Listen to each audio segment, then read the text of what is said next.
오늘 그 놀라운 약속이라는 제목의 말씀을 함께 나누겠습니다. 예수님께서 십자가에 죽으신 것은 금요일 오후였습니다. 예수님의 죽음을 확인한 아리마대 사람 요셉은 빌라도에게 가서 예수님의 시신을 내어줄 것을 요구했습니다. 지난주 말씀이죠. 그 행위가 어떻게 보면 무례한 거고 당돌한 것이었지만 요셉이 그럼에도 그렇게 했던 이유는 성경의 기록에 그가 하나님 나라를 기다리는 자였기 때문이라고 말합니다. 하나님 나라를 기다리는 자에 대해서 특별히 그 사람을 신자, 믿는 자라고 하는데요. 신자에 대해서 말씀을 드렸습니다. 신자의 움직임과 신자의 결정과 신자의 선택과 그 걸음의 기준이 오직 믿음이다 라고 말씀을 드렸기 지난주 본문이었습니다. 그게 우리의 삶이어야 하는 거죠. 빌라도가 요셉의 요구를 들었을 때 그 당돌함에 놀랐겠지만 빌라도는 예수님의 죽음을 확인한 후에 요셉에게 예수님의 시신을 내주었습니다. 요셉은 예수님의 시신을 가져다가 세마포로 쌌고 자기가 미리 준비한 동굴 무덤에 예수님의 시신을 두었고 커다란 돌로 동굴문을 막았습니다. 그리고 나서 오늘 본문인데요. 토요일 안식일이 지나고 안식 후 첫날, 우리로 말하면 일요일 새벽입니다. 그래서 우리는 그 이후로 일요일을 주의 날로, 그래서 주일이라고 부르고 주일에 하나님 앞에 모여 예배하죠. 일요일 새벽이 됐을 때 막달라 마리아와 야고보의 어머니 마리아와 살로메라는 여자들은 예수님의 시신이 있는 동굴로 갔습니다. 시신이 부패하면 냄새가 날 것이기 때문에 향품을 미리 준비해서 예수님의 시신에 바르려고 했던 겁니다. 근데 무덤으로 가는 내내 그때 보니까 돌로 무덤을 막았던데 우리가 그 무거운 돌을 어떻게 옮기냐 그러면서 이제 걱정을 하면서 갔던 것 같아요. 근데 가보니까 무덤을 막고 있었던 돌이 진짜 상당히 컸는데 아기들의 울음소리보다 훨씬 더 컸는데요. 근데 그 돌이 이미 옆으로 굴려져 있었고 그렇게 무덤 문이 열려 있었어요. 그 순간에 그들은 여러 가지 무서운 생각들, 특별히 예수님의 시신을 훔쳐가서 누군가 훼손하는 거 아닌가? 하여튼 그런 별의별 생각이 다 들었습니다. 그래서 조심스럽게 무덤 속으로 들어갔는데 무덤에 들어가 보니까 여러분 지금부터 놀라운 일이 일어나요. 무덤 속에 들어가 보니까 한 청년이 앉아 있었거든요. 근데 그 청년을 보는 순간 그 여자들이 더 깜짝 놀랐어요. 그때 청년은 깜짝 놀라고 있는 여자들에게 이렇게 말해요. 놀라지 말라. 너희가 십자가에 못 박히신 예수님을 찾고 있구나. 근데 예수님은 살아나셨고 여기 무덤에 계시지 않는다. 자 봐라. 여기에 예수님의 시신을 두었는데 지금은 시신이 없지 않냐? 이렇게 말했습니다. 5절입니다.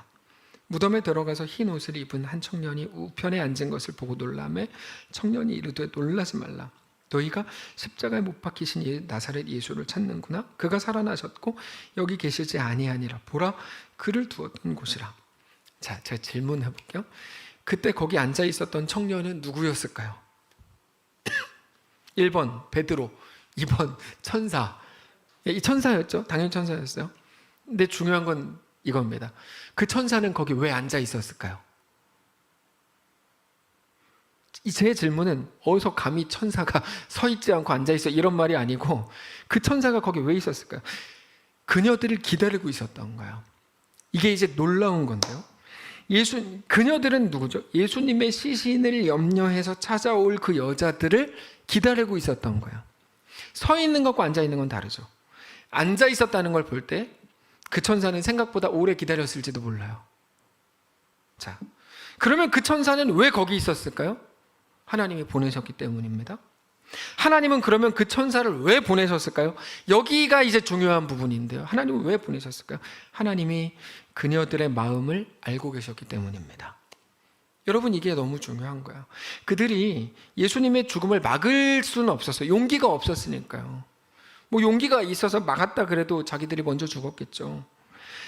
막을 수 없었다고 해도 예수님의 죽으심을 얼마나 슬퍼하고 있는지 또 염려하고 있는지, 그래서 안식일이 지나자마자 새벽에 예수님의 시신이 있는 동굴로 와서 향품을 바르려고 한다는 것까지도 하나님은 다 알고 계셨어요. 천사를 보내시죠. 거기 가면 어떤 여자들이 올 거야. 그 여자들 어떤 여자들이야. 그러면 그 여자들한테 이렇게 말해. 이게 이제 하나님이 천사에게 주신 거예요. 우리는 자주 나의 진심을 누군가가 몰라주는 문제로 많이 서운해합니다. 제가 듣는 불평 중에 한 80-90% 이상은 목사님은 그것도 몰라줘요? 이 말입니다. 저도 누군가에게 대해서 갖는 마음이 그거죠. 어떻게 내 마음도 몰라주지? 이런 거죠.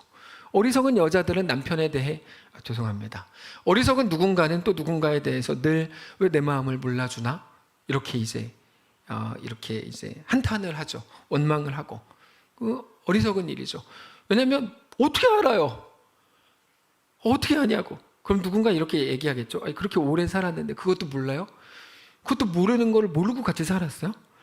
여러분, 모르는 거 어떻게 알아요? 그거를 몰라요. 그러니까 여기 계신 모든 여자분, 남자 여자 구분하는 건 아니고요, 여기 계신 여자분들이 어리석지 않기를 전 주의 이름으로 축복합니다. 어리석은 건 뭐냐면 내 마음도 몰라주고, 이건 전 좀 그런 것 같아요. 모르는 게 당연하거든요. 어떻게 알아요? 사람은 모를 수 있죠. 근데 모를 뿐 아니라 얼마든지 오해할 수 있고, 근데 실망스러운 반응에 상처를 받을 수도 있어요. 근데 우리는 우리를 판단할 분이 우리 앞에 있는 누군가가 아니라 오직 하나님이신 것을 알아야 됩니다. 우리를 판단할 분은 오직 하나님이세요. 근데 그 구조가 깨지는 순간, 무슨 말이냐면 사람들에게도 인정받으려고 하고, 자기도 모르는 사이, 인간이니까 어쩔 수 없다고 쳐도요, 사람들에게 어떤 인정을 받지 못하면 억울해지는 순간, 그건 우리 영혼을 너무 쉽게 무너뜨리는 방식이에요. 여러분 기억하십시오. 우리의 주인, 우리 임금, 우리의 판단자는 우리 앞에 있는 그 어떤 사람이 아닙니다. 당연히 저도 아닙니다. 오직 하나님이십니다. 그런데 하나님은 우리에 대해서 오해하지 않으십니다. 우리에 대해 모르시는 분이 아닙니다. 우리를 잘 아시고 그것도 나보다 나를 더 잘 아십니다. 근데 여기에 아주 중요한 내용이 있어요. 하나님이 우리에 대해 잘 아신다고 할 때 하나님은 단지 내 원함과 욕망을 아시는 게 아니라 하나님은 우리에게 뭐가 필요한지를 아십니다. 여러분, 원함과 필요는 거의 언제나 다릅니다. 자녀들이 어릴수록 자녀들의 원함과 요구가 부모가 볼 때 자녀에게 정말 필요한 거는 두 개가 완전히 다르잖아요. 그것도 마찬가지입니다. 하나님이 우리의 필요를 아신다는 말이, 그러므로 우리 기도를 다 들으신다는 말이 절대로 아니라는 걸 우리가 알아야 됩니다. 우리가 원하는 것과 하나님이 보실 때 우리에게 정말 필요한 건 완전히 다르다는 것을 알아야 됩니다. 그 인정이 신앙의 어쩌면 첫 번째 과정인지도 모르겠어요. 지난 아침 경건회 때 아주 중요한 거 말씀을 드렸는데요, 사람의 생각에 합당한 결정이라는 것이 하나님의 계획에는 반대되는 경우가 아주 많다고 말씀드렸어요. 사람들이 다 좋아하고 옳다고 생각하고 합리적이라고 합의한 그것이 하나님의 뜻과 맞지 않고 오히려 하나님을 대적하는 때가 훨씬 더 많습니다. 그 성경의 증언이에요. 대표적인 예가 출애굽입니다. 이스라엘 백성들이 애굽의 노예로 있었죠. 하나님께서는 그들을 약속의 땅 가나안으로 보내실 작정이셨어요. 하나님께서 모세를 부르십니다. 떨기나무 사건 기억나시죠? 모세를 부르세요. 모세가 하나님의 말씀을 가지고 그들에게 갑니다. 하나님의 말씀, 하나님의 뜻은 뭡니까? 야, 니네 약속의 땅 가나안으로 가기 위해 출애굽하자, 이거였거든요. 근데 그들은 그렇게 노예로 사는 게 힘들면서도 거기를 떠나는 것에 대한 두려움이 있었어요. 그래서 출애굽하자고 하는 모세에게 대항합니다. 하나님의 뜻은 출애굽이었지만 그들이 암묵적으로 합의한 뜻은 그냥 애굽에 있자는 것이었어요. 무슨 말인지 이해가 됐어요? 그러다가 10가지 재앙 등의 여러 가지 사건을 통해 출애굽에 성공하죠. 제일 먼저 뭐를 만납니까? 홍해를 만나죠. 우리를 여기까지 데리고 와서 죽일 셈이냐, 모두가 난리가 났습니다. 그들이 생각하는 그 순간에 합당한 결정은 애굽으로 돌아가는 거였어요. 모세가 뭐라고 말합니까? 너희는 가만히 서서 하나님의 행하시는 일을 보라고 외쳤죠. 하나님께서 홍해를 가르시죠. 그렇게 광야로 갔는데요, 고기를 먹고 싶어서 또 난리가 났어요. 애굽에서는 고기를 구워 먹었는데 그러면서 애굽으로 돌아가자 누군가가 선동을 했죠. 물이 없어서 애굽으로 돌아가자고 했고, 정탐꾼을 보낸 이후에는 가나안이 너무 강한 것 같으니까 애굽으로 돌아가자고 외쳤어요. 그들이 언제나 생각하는 가장 좋은 방법, 그래서 늘 뜻을 모았던 결정은 언제나 애굽으로 돌아가자였다고요. 그게 그들이 생각하는 최고의 합리적인 대안이었는데 우리가 잘 아는 것처럼 그건 하나님의 뜻을 거스를 뿐 아니라 오히려 대적하는 결론이 되었습니다. 그게 사실 바벨탑이었죠. 홍수를 막아보자, 물로 망하는 거 이제 피하자라고 해서 만든 게 바벨탑이었죠. 하나님께서는 그들을 흩어버리시죠. 그들의 열심과 노력은 오히려 하나님을 대적하는 것이더라는 겁니다. 근데 이것보다 더 놀라운 이야기가 있어요. 하나님께서는 예수님께서 하늘로 오르신 후에 성도들을 초대교회라는 이름으로 묶으셨어요. 그들은 그게 너무 좋았습니다. 너무 좋았어요. 많은 사람들이 우리 교회를 사랑하고 좋아하는 것처럼 사실 그 이상으로 초대교회 성도들은 초대교회를 엄청 좋아했어요.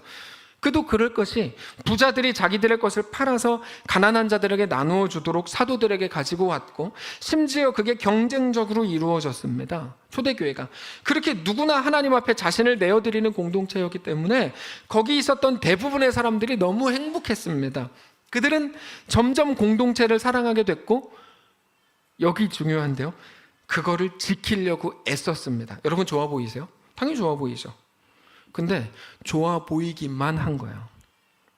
좋아 보이는 것과 하나님의 원하심은 완전히 다른 거예요. 그래서 사실 우리 매일의 기도는 하나님 좋아 보이는 게 뭡니까가 아니고 하나님의 뜻을 구하는 기도가 정말 중요하거든요. 근데 그거는 별로 우리가 기도하지 않죠. 좋아 보이는 거에 속으시면 안 돼요. 신앙의 가장 큰 적은 좋아 보이는 겁니다. 선악과였죠.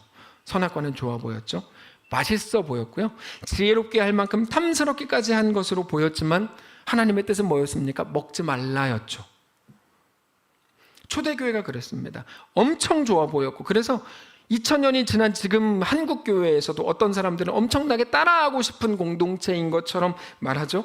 그래서 초대교회로 돌아가자마자 그런 소리 하지만 그들을 향한 하나님의 뜻은 그들이 모여있는 게 아니었어요. 흩어버리시는 거였어요. 오히려 그들이 흩어져서 신자의 삶을 살아내는 거였죠. 근데 그들은 자기들끼리 너무 좋으니까, 좋아 보이니까 흩어질 생각을 안 했습니다. 하나님께서는 그들을 흩어버리시기로 합니다. 로마의 박해를 통해서였죠. 어렵죠? 뭐 어떻게 하라는 걸까? 이제 어려우시죠? 그렇게 흩어져서 각자의 삶에서 그리스도인으로 살아가게 하십니다. 우리의 원함과 우리 하나님이 보실 때 우리에게 진정으로 필요한 우리의 필요는 다릅니다. 우리의 원함은 우리가 스스로 필요하다고 말하는 것이 우리의 원함인데, 우리 원함이라는 건 주님 나에게 이게 필요해요, 그걸 우리 원함이라고 부르는데요. 그래서 우리는 늘 그거를 기도하고 하나님께 간절히 구하고 하나님의 은혜가 필요하다고 말하는 바로 그 부분과 우리 원함과 하나님이 보실 때 우리에게 정말 꼭 필요한 우리의 진정한 필요는 전혀 다를 때가 훨씬 더 많다는 걸 우리가 알아야 돼요. 그래서 하나님 나라는 뭡니까? 진짜 아무리 생각해도 내가 생각할 때 이게 맞는데 그거를 관철시키는 게 하나님 나라가 아니고 그건 내 나라인 것뿐이고요. 하나님 나라는 내가 죽고 예수가 사시는 거예요. 완전히 다른 거죠. 그러니까 이게 세상 사람들에게는 설명이 안 되는 거예요. 이게 이해가 안 되는 거죠. 하나님 나라고 아무리 설명해도 이게 이해가 안 될 수밖에 없어요.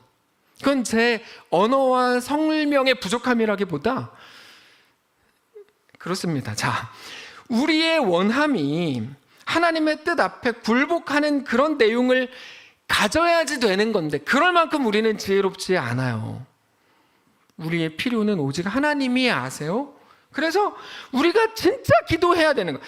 우리가 진짜 막 목숨을 걸고 몸부림을 치면서까지 달라고 기도해야 되는 거는 내 원함을 말하는 게 아니고 내 뜻에 대한 간절한 구함이 아니라 뭡니까? 오늘 하나님의 뜻 앞에 내가 굴복하게 되기를 우리는 그렇게 간절히 기도해야 되는 거예요. 자, 우리의 원함과 하나님의 뜻이 그렇게 다르기 때문입니다. 결국 내 원함을 막 주구장창 쏟아내는 게 아니고 뭡니까? 내 뜻을 꺾기 위한 기도가 오늘 우리에게 필요하다고요. 그 로마서 8장 26절에서 이렇게 말씀하세요. 이와 같이 성령도 우리 연약함을 도우시나니. 우리 연약함이 뭡니까? 뭐가 연약함입니까? 능력이 없는 거예요? 실력이 없는 거? 아니요. 우리 연약함, 하나님이 말씀하신 우리 연약함은 그런 게 아니고 우리가 정말 기도해야 되는 내용 자체를 알지 못하는 겁니다. 그래서 야, 너네 기도하지 않는구나라고 하시지 않고 니네 왜 그거를 기도하냐고 하시는 거예요. 기도 내용은 다른 거거든요. 우리는 마땅히 기도할 바를 알지 못하나. 그래서 오직 성령이 말할 수 없는 탄식으로 우리를 위하여 친히 간구하시느니라라고 나오죠. 하나님이 말씀하시는 우리의 연약함의 실체는 이 땅에 취해서, 나의 안정에 취해서 내 원함, 내가 생각하는 옳은 내용을 하나님 앞에 계속 주장한다는 거야. 우리가 기도하지 않아서 문제가 아니고 기도하는 내용이 문제인 거예요. 우리 원함이 잘못된 겁니다. 마땅히 기도할 바를 알지 못한다니까요. 어떤 분들은 한국교회가 기도하지 않아서 망합니다, 기도해야 되는데 큰일 났습니다. 저는 1도 동의하지 않아요.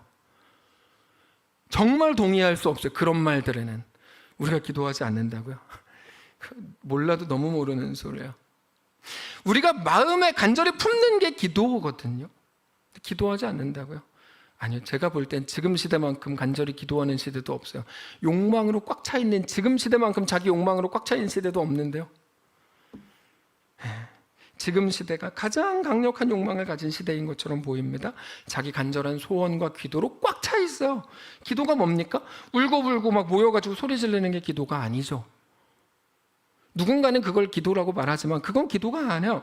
기도는 예수님이 말씀하신 대로 표현하면 기도는 조용히 하나님의 뜻을 묻고 듣는 거예요. 그것도 골방에서 하라고 하세요. 은밀한 중에 하라고 하세요. 근데 막 모여서 막 소리만 지르면, 모여서 막 소리 지르니까 그건 기도라는 행위처럼 보이지만 그건 기도가 아니거든요. 그래서 오직 성령이 말할 수 없는 탄식으로 우리를 위해 친히 간구하시는 거죠. 결국에 한국 교회는 지금 기도하지 않는 게 문제가 아니라 내가 죽는 것을 구해야 되는데 내가 죽지 않고 내 오름을 주장하면서 이게 관철되기를 하나님께까지 소리를 지른다는 게 문제고, 우리로 하면 매일 코로나 없애달라고 말하고 나라를 살기 좋게 바꿔달라 그러고 살기 좋은 세상으로 만들어달라고 하는 게 전부인 그 잘못된 기도가 문제의 핵심인 거예요. 성경적으로 정말 기도해야 되는 거, 정말 구해야 되는 걸 알지 못하고 오로지 자기의 뜻을 구하는 그 기도로 자기의 마음을 꽉 채우고 있는 게 문제의 핵심인 겁니다. 근데 사랑하는 성도 여러분, 우리는 우리의 원함이 하나님의 마음과 훨씬 다를 때가 많다는 것을 알아야 됩니다. 알아야 됩니다. 근데 우리 자신도 스스로 알지 못하는 우리의 필요, 우리는 우리한테 지금 뭐가 필요한지 모른다는 거죠. 우리를 정말 살게 하는 게 무엇인지에 대해 가장 잘 아는 분이 하나님이시라는 거예요. 그게 오늘 본문에 나오는 하나님이 보내신 한 청년을 통해서 너무 선명하게 드러나는 겁니다. 하나님은 그들을 아셨고 그들에게 너무나 세심하게 구체적으로 그들에게 다가가고 계세요. 사실 오늘 본문에 나오는 여자들은요, 말씀 앞뒤를 잘 보면 누구에게도 인정받지 못한 사람들이었습니다. 당장 그들이 오늘 본문에서 예수님의 부활을 확인했을 때 다른 사람들, 특별히 예수님의 제자들에게까지 증거하는데 당장 천사가 가서 제자들한테 얘기하라 그랬으니까요. 근데 그들이 믿지 않아요. 자기들은 분명히, 여자들은 보고 들었던 내용을 전하는 건데도 제자들은 믿지 않아요. 어쩌면 그럴 만큼 다른 사람에게 인정받지 못했던 걸지도 모릅니다. 그러나 하나님만큼은 그들을 아셨고 그들의 진심을 아셨고 그 믿음을 아셨고 특별히 그 걸음을 아셨고 그들의 선택과 결정을 아셨다는 거죠. 그게 오늘 본문입니다. 그래서 한 청년이 예수님의 무덤 속에서 그녀들을 기다리고 있었다는 오늘 본문의 이 이야기가 그렇게 위로가 되더라고요. 진심으로 너무 위로가 됐어. 그 천사를 하나님이 보내셔가지고 그 여자들 기다리고 계시는 거예요. 천사가 처음에 서 있었겠죠? 어디 감히 천사가 서 있었겠죠? 여러분, 천사는 심부름꾼이거든요. 우리보다 높은 존재가 아니에요.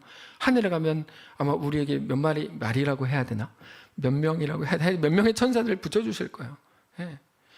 근데 그 천사가 서서 기다리다가 앉아서 기다리기 힘들었겠죠. 모르겠어요. 앉아서 기다리는 거죠. 한참을 기다렸을 겁니다.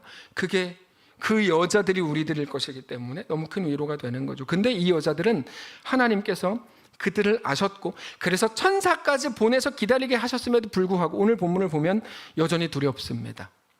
여전히 천사의 말을 한 번에 믿지 못했어요. 그들 머릿속에는 아직 부활이라는 게 없었기 때문입니다. 그녀들은 그저 눈에 보이는 거, 팩트만 가지고 생각을 조합하고 있는 건데 우리 모두가 하는 일들이에요. 네, 팩트를 가지고 무언가를 보는 거거든요. 여러분, 이거 남들 다 하니까 옳은 거라고 생각하시지? 안 그래요. 이거는 믿음으로 행하지 않는 방식이에요. 팩트를 가지고 조합하는 거. 그녀들이 지금 가지고 있는 팩트라고 하는 거 말씀드려 볼까요? 예수님은 십자가에 죽었고, 그렇죠? 본 거예요, 이 사람들이. 죽음을 확인한 아리마대 사람 요셉의 무덤에 시신을 두었고, 이것도 봤어요. 분명히 큰 돌로 막았고, 이것도 봤어요. 근데 오늘 가보니까 무덤 문이 열려 있었고, 그래서 조심스럽게 무덤 쪽으로 가보니까 예수님의 시신은 없었다고 하는 게 그들이 확인하는 팩트입니다. 근데 한 청년이 앉아서 뭐라고 말을 하고 있어요.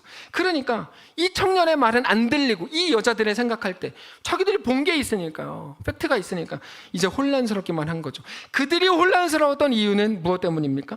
팩트만 가지고 결정하려고 하기 때문입니다. 거기엔 하나님의 말씀이 들어가 있지 않아요. 하나님 말씀은 뭔데요? 야, 내가 죽었다 3일 만에 살아날 거야가 없어요. 그냥 눈에 보이는 것들, 사건들을 나열한 게 전부예요. 눈에 보이는 것들 때문이었죠. 그래서 하나님께서 그 청년을 통해서 그들에게 굉장히 중요한 말씀을 주십니다. 7절입니다. 한 목소리로 7절을 읽겠습니다. 시작. 가서 그의 제자들과 베드로에게 이르기를 예수께서 너희보다 먼저 갈릴리로 가시나니 전에 너희에게 말씀하신 대로 너희가 거기서 배우리라 하라 하는지라. 어떤 분들과 대화하다 보면 팩트만 쭉 나열해요. 특징, 팩트만 나열하는 분들은 이제 스스로 똑똑하다고 여기는 분들이거든요. 팩트만 쭉 나열해요. 제가 한참 대화하다가 얼마 전에도 너무 답답했어요. 그래서 아니, 믿으신다면서, 이 제가 한 말이에요. 신자시라면서. 근데 왜 거기는 하나님이 안 들어가요? 목사님 생각을 해보세요. 그럼 알겠다고 다 알겠는데 왜 믿는다면 말을 하질 말든지 왜 나를 속였냐고. 제가 그랬어요. 나는 당신이 진짜 믿는 줄 알았다고. 믿는다 그래가지고. 근데 당신 지금 하는 얘기 들어보니까 믿음은 아니고 그냥 팩트만 나열하는 거 보니 아닌 것 같은데 솔직해지라고 좀 제가 막 이렇게 얘기한 적이 있거든요. 그거죠. 이 여자들이 갔습니다. 청년과 대화해요. 못 믿는 거예요. 팩트만 가지고 얘기하니까 대화가 안 되죠. 신자와 비신자는 대화가 안 됩니다. 원래가. 이렇게 말해요. 야, 니네 지금 보이는 것만 가지고 얘기하는구나. 예수님이 너희에게 말씀하신 대로라는 말을 하죠. 저는 이게 한 해를 마무리하고 새해를 맞이해야만 되는 우리들, 그것도 특별히 여전히 끊어지지 않는 위기 속을 앞으로도 더 오래 걸어야 되는 우리들에게 오늘 주시는 하나님의 말씀이라고 확신합니다. 예수님이 너희에게 말씀하신 대로. 그러니까 하나님이 뭐라고 말씀을 하셨는지, 어떤 말씀을 주셨는지를 기억하라는 건데 더 중요한 건 이거예요.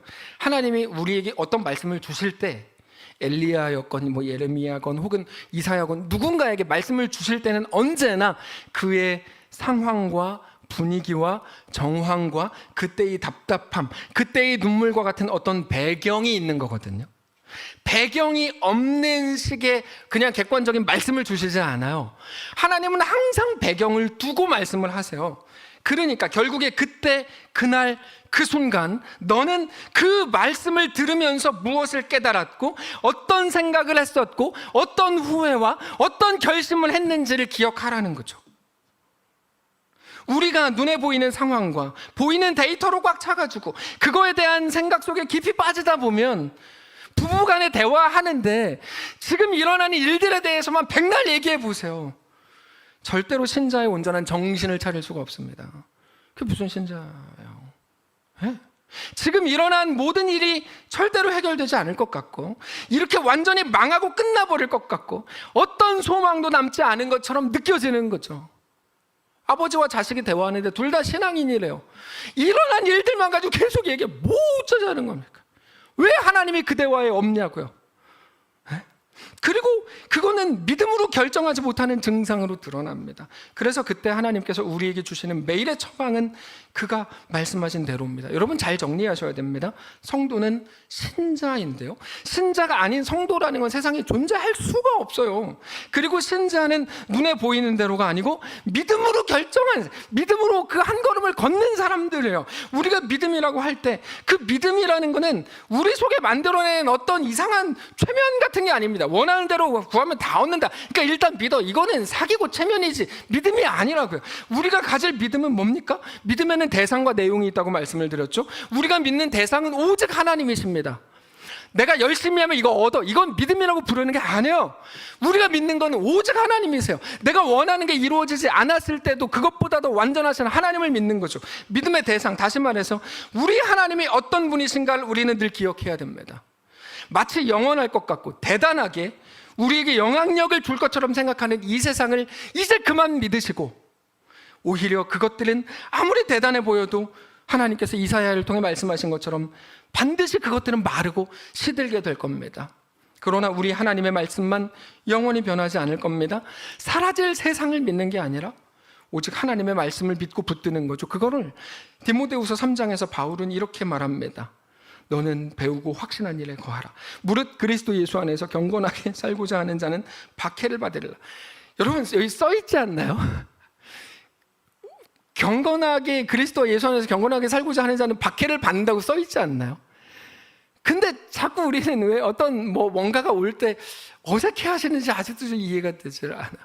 자, 써 있죠. 그리고 13절, 악한 사람들과 속이는 자들은 더욱 악하여져서 속이기도 하고 속기도 하는데, 그러나 너는 그때 어떻게 하라는 겁니까? 배우고 확신한 일에 거하라. 너는 너가 누구에게서 배운 것을 알고 기억해라. 또 어려서부터 성경을 알아나니 성경은 능히 너로 하여금 그리스도 예수 안에 있는 믿음으로 말미암아 구원에 이르는 지혜가 있게 하느니라. 구원은 뭡니까? 죽어서 천국 가는 거 아니라 그랬죠. 구원은 뭡니까? 내가 오늘 하나님의 백성이 되는 문제라고 말씀드렸어요. 하나님의 백성이 되는 거 어떻게 하는 겁니까? 나는 죽고 예수가 사시는 거죠. 사랑하는 성도 여러분, 묻고 싶어요. 우리는 어떤 말씀을 들어오셨습니까? 어떤 말씀을 배우셨어요? 전 진심 묻고 싶어요. 여러분, 그거를 기억하실 수는 없습니까? 모든 순간에 그거를 기억하시고 거기에 거하십시오. 특별히 그때의 일을 기억하십시오. 그때 깊은 답답함과 고난, 고민 속에 있었을 때 하나님이 어떤 말씀을 주셨습니까? 그리고 그때 무엇을 깨닫게 하셨습니까? 그런 그때 그 순간 우리는 어떤 눈물과 어떤 결단을 했었습니까? 내가 이제까지 뭐 했나? 성도가 맞나? 내가 진짜 신자라는 이름은 가졌지만 매일 내 지혜로만 살려고 그랬지 내가 언제 믿음으로 살려고 그랬었나?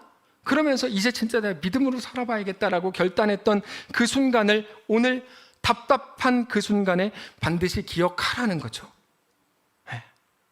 하나님이 누구신지를 정확하게 확인하고 기억하고, 그러므로 오늘 나의 걸음과 나의 믿음의 내용을 확인하라는 겁니다. 여러분, 근데 우리가 안다고 하면서도 흔들리는 순간이 언제입니까? 13절에 나온 것처럼 악한 사람들과 속이는 사람들로 인해서 그렇게 된다는 건데요, 사람을 일로 바꿔도 돼요. 악한 일과 속이는 일, 우리 매일의 현실이죠. 근데 좋아 보이는 게 다 우리를 속이거든요. 그럴듯한 거, 선악과 이런 것들이죠. 우리 눈에 보기에 세상은 언제나 위협적이었고 언제나 위기였습니다. 그래서 우리 삶을 광야라고 부르는 거겠죠.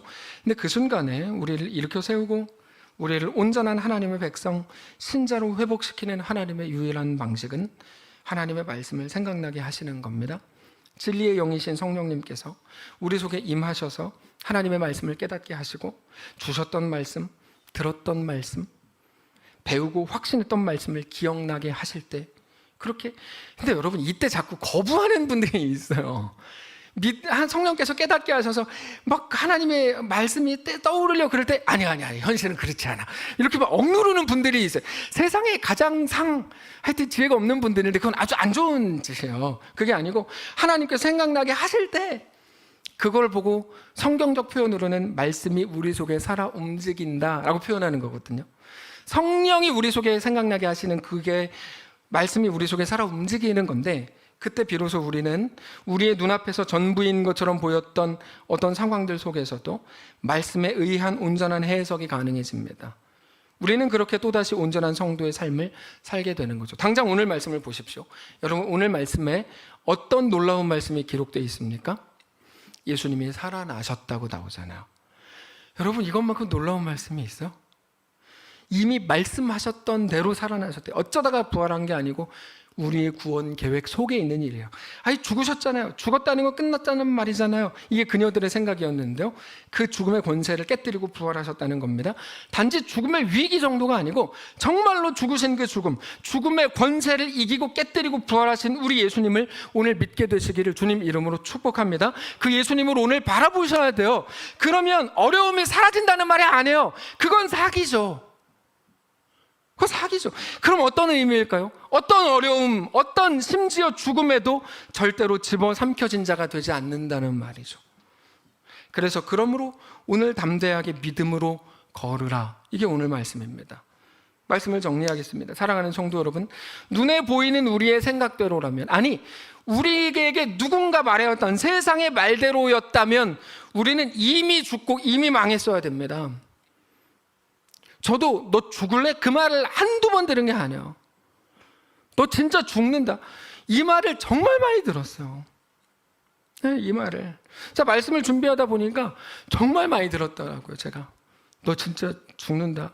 근데 그 앞에 꼭 저는 너 까불면 죽는, 제 좀 까부는 스타일이라 너 까불면 죽는, 그 얘기를 정말 많이 들었는데요. 네. 그럼 죽었어야죠. 죽었어야죠. 십수년 전에. 근데 그거는 세상의 위협이에요. 세상은 언제나 할 수 있는 게 그거밖에 없거든요. 너 진짜 죽인다, 이거밖에 없잖아요. 근데 우리 하나님은 우리에게 이렇게 말씀하세요. 고린도전서 15장 55절. 사망아 너의 승리가 어디 있느냐? 사망아 너가 쏘는 것이 어디 있느냐? 사망이 쏘는 것은 고작 죄요, 죄의 권능은 율법일 뿐이라. 우리 주 예수 그리스도로 말미암아 우리에게 승리를 주신 하나님께 감사하노니 그러므로 내 사랑하는 형제들아 견실하며 흔들리지 말고 항상 주의 일에 더욱 힘쓰는 자들을 되라. 이는 너희 수고가 주 안에 헛되지 않은 줄 알미라. 사망에게는 뭐라고 말씀하세요? 승리라는 게 없답니다. 그 얘기입니다. 사망에게는 승리가 없다. 승리는 오직 하나님께만 있다. 근데 이게 어려운 말이에요. 말은 멋있잖아요. 근데 뭐 어쩌라는 거지? 이런 생각이 들어요. 사망에겐 승리가 없다. 승리는 오직 하나님께만 있다. 어떻게 하라는 거냐면 쉽게 풀면 이겁니다. 그러므로 그게 전부인 줄 알아서 고생 안 하고 고난 안 당하고 불편하지 않아지고 힘겹지 않은 게 전부인 줄 알아서 그것들을 피하려는 거는 절대로 우리의 어떤 기준도 되지 말아야 된다, 이 말이에요. 오직 승리를 주시는 하나님만 우리의 기준이 되어야 한다. 그러므로 사랑하는 성도 여러분, 견실하시고, 쉽게 갑시다. 믿음에 굳게 서서 흔들리지 말고 항상 주님을 위해 자신을 내어 드리십시오. 죄송합니다. 표현이 좀 과해서 뺀질거리지 마십시오. 주를 위해 자신을 내어 드리십시오. 주님을 위해 일한 여러분의 수고, 여러분 성경에서 말하는 우리의 수고라고 할 땐 봉사를 말하는 게 아니에요. 성경에서 말하는 우리의 수고는 언제나 믿음의 선택을 말하거든요. 예전에 창세기 18장 할 때 다 했습니다.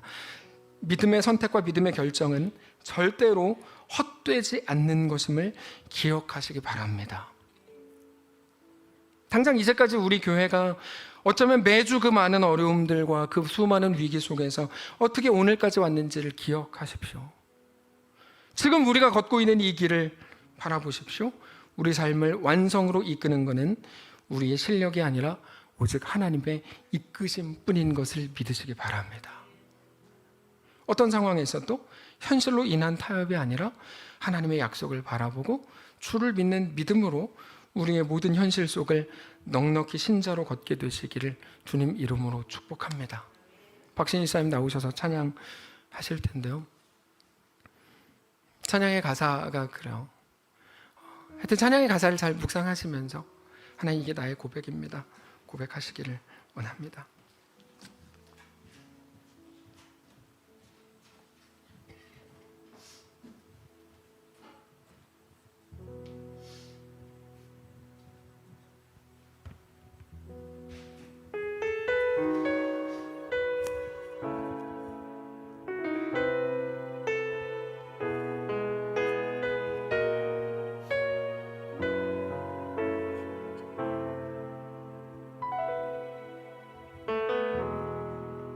나를 아나요? 내가 어찌 보이나요? 이 밝은 웃음 뒤에 수많은 눈물이 있었단 걸 그댄 아나요? 그리 쉽지 않았어. 수많은 나날 견디고 견뎌내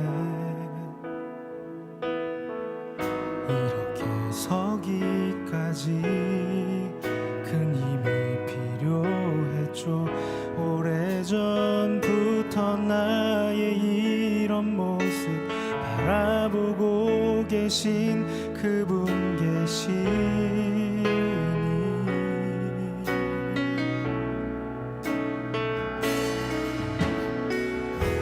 온 세상 날 버려도 주 예수 날 안 버려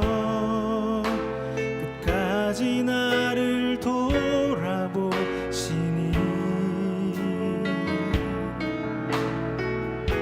온 세상 날 몰라도 주 예수 날 아시니 그 넓은 품에 날 안아주시니 나의 친구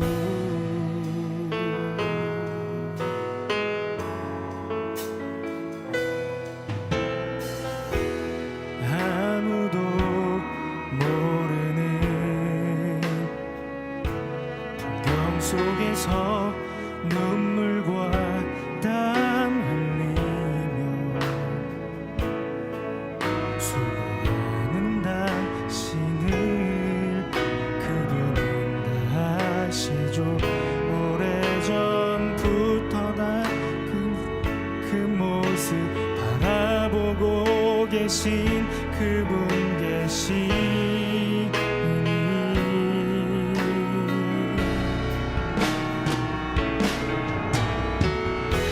온 세상 날 버려도 주 예수 날 안 버려 끝까지 나를 돌아보시니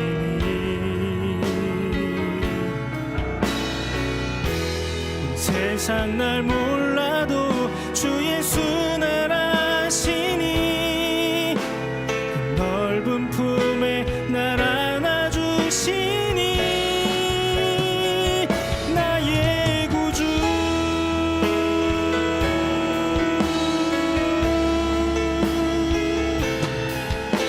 끝까지 나를 돌아보시니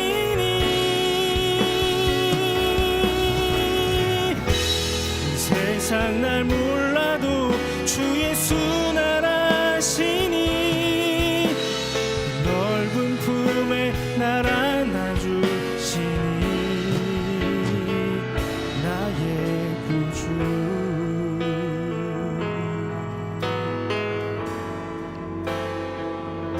나의 구주